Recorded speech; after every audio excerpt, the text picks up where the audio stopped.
ज्ञान यज्ञ की इस अनोखी कक्षा में आपका स्वागत है। मैं हूं आरती। चलिए शुरू करते हैं आज का अध्याय। MS Word 2007 के रेफरेंसेस टैब के फुटनोट्स ब्लॉक के अंतर्गत हम सीखेंगे फुटनोट फंक्शन का उपयोग और एंड नोट फंक्शन का उपयोग।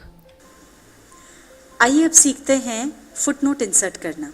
आपने कई बार देखा होगा किसी भी किताब में किसी शब्द पर या तो स्टार लगा होता है या कोई नंबर लिखा होता है और नीचे फुटनोट के रूप में उसका अर्थ दिया हुआ होता है।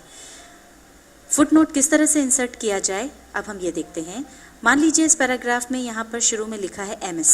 अब ये MS क्या है, अगर हम ये समझाना चाहते हैं अलग से, उसके लिए हम यहाँ पर क्लिक करें और क्लिक करने के बाद इंसर्ट फुटनोट पर जाकर के क्लिक कर दें। अब ये देखिए यहाँ पर ये आ गया। यहाँ पर हमने MS का मतलब यहाँ पर दे दिया माइक्रोसॉफ्ट।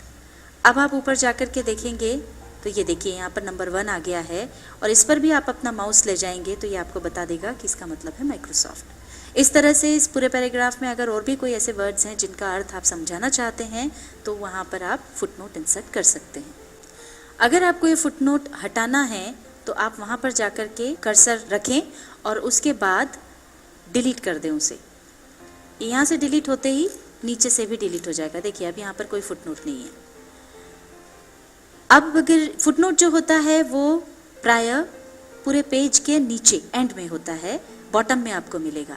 पर अगर आप मान लीजिए आपका जो भी पैराग्राफ है उसके एंड में ही फुटनोट देना चाहते हैं तो उसके लिए फिर आप इंसर्ट एंड नोट पर जाकर के, मान लीजिए हमको MS समझाना है और वो फुटनोट के रूप में नहीं, इस पैराग्राफ के एंड में ही समझाना है, तो इंसर्ट एंड नोट पर आप जाएं तो ये देखिए इस पैराग्राफ के बाद ही यहीं पर ये आ गया। यहाँ पर हमने इसको समझा दिया।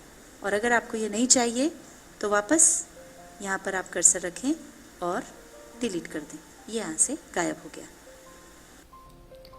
MS Word 2007 के रेफरेंसेस टैब के अंतर्गत फुटनोट्स ब्लॉक में हमने सीखा फुटनोट फंक्शन का उपयोग और एंड नोट फंक्शन का उपयोग।